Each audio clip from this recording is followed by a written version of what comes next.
The concept of the 7 heavenly virtues comes from a lengthy tradition of intellectual and religious thought that leans heavily on Catholic principles.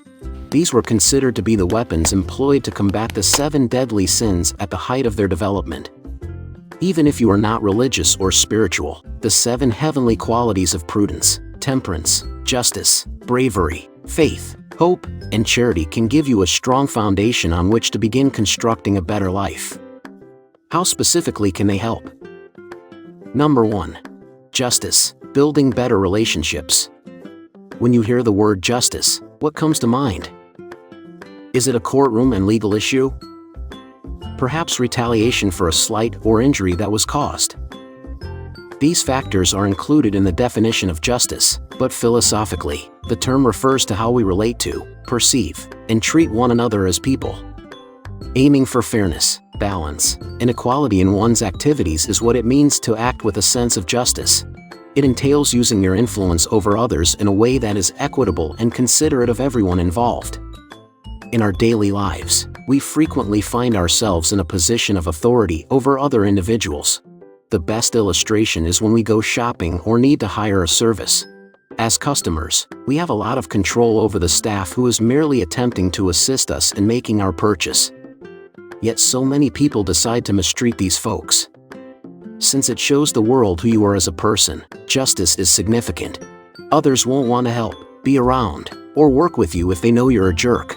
Instead, they'll stay away from you. Even if they may not be able to express it, people do notice when you make an effort to act justly and equitably. They are a lot more understanding and forgiving if they know you won't try to take advantage of them. Number 2. Prudence, avoiding senseless waste. We live in a wasteful culture.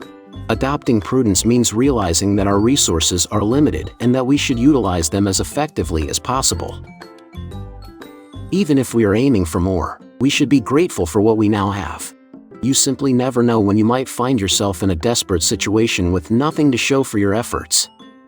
Prudence can be demonstrated through creating a budget, which allows us to be conscious of how we spend our money, caring for our possessions so they last longer, and not treating things that are not disposable as disposable. As a result, we will desire fewer things, which will result in less tension and anxiety from trying to keep up with unreasonable expectations. Number 3. Temperance, to be an island of calm in the storm. It's acceptable and natural to feel angry. There are way too many self-help books and gurus that promote the notion that anger of any type is harmful. It isn't. Anger is merely a feeling. It can be utilized as motivation to make adjustments or go in the right direction. But it is quite simple to fall into a self-righteous rationalization and give our anger too much weight, which will only cause it to fester. That's harmful because we could respond hastily and lose sight of the wider picture. Even when a situation is extremely intense, exercising restraint means approaching the situation with reason. Instead of caving into ham-fisted demands to appease our enraged ego, temperance enables us to more clearly recognize a problem and work toward a fruitful solution. Even when they are justified, our feelings are not always justifiable. Sometimes we don't have all the facts or a critical viewpoint is missing. Although it doesn't necessarily imply that you aren't right either. The best method to prevent pointless fighting is to act with restraint, serenity, and reason. Number 4. Courage, staring into the face of the unknown. The most crucial component of any significant life changes is courage. Why? As change is a scary thing. Is it a job application?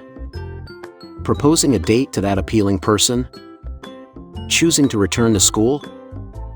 Or is there more going on here? Is it attempting to look at oneself objectively, at the way you think and view the world, in search of the struggles and obstacles that might still be adversely influencing you today?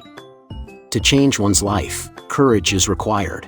We do so while staring into the abyss of the unknown, unsure of what will result from our efforts or even if we will succeed. Yet we must make an effort.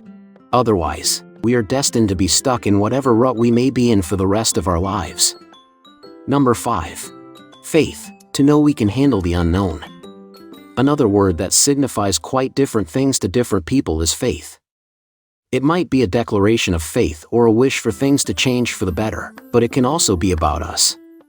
If we wish to change our lives, We must believe that we are capable of navigating the upcoming uncertainty. But you don't have to be an expert. You are unable to possess all knowledge. Embracing humility and seeking the advice of individuals with greater experience can also help you deal with a circumstance or an unexpected obstacle.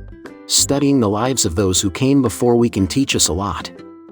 Someone out there has already accomplished what you're attempting to do. You are not required to follow in their footsteps exactly or to share all of their beliefs. You can take inspiration from it, learn from it, and apply it to pave your own way. Number 6. Hope, a flickering light in a dark night. A significant force behind change is hope. It has the power to uplift, inspire, and encourage people. Whether we attempt to better our lives or advance what we believe in, hope is something we must always keep in mind. Knowing that we do, in fact, have the power and capacity to alter who we are or the life we are presently leading helps us to realize that we are not doomed. Under the gloomy gloom of mental illness or melancholy, it might be difficult to find hope. The crucial thing to remember is that hope frequently serves as a beacon or a symbol. It may point you in that direction, but you will still need to follow the path and confront the challenges that lie ahead. As we move forward, we need specific objectives that we can hold on to, pursue, and check off. Without the fuel of acts to keep it alive and well, the flame of hope will go out. Number 7. Charity, to uplift those who are below us. When people donate to those who are less fortunate or have more difficult lives than they do, we can observe kindness at work. It's not necessary to make huge or showy gestures. Maybe it's a little or straightforward thing that we might not necessarily require, but from which someone else can profit.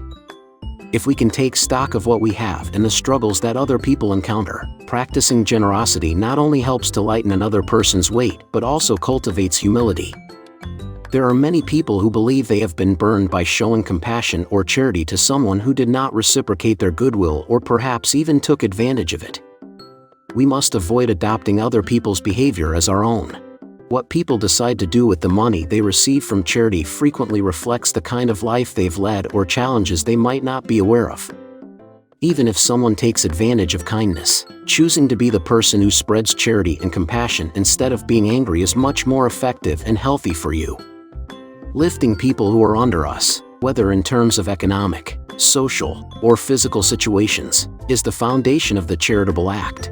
It serves as a reminder that everyone is related to one another and that it is our duty to care for those who are less fortunate than we are. The lives of those who receive charity can be significantly impacted. It can supply essentials like food, clothing, and shelter in addition to healthcare, education, and job training. It can also provide those going through challenging circumstances with emotional and spiritual support. What do you think of our video? Let me know in the comments section below. If you enjoyed this video and want to hear from me again, be sure to hit that subscribe button before you go. Thanks for watching.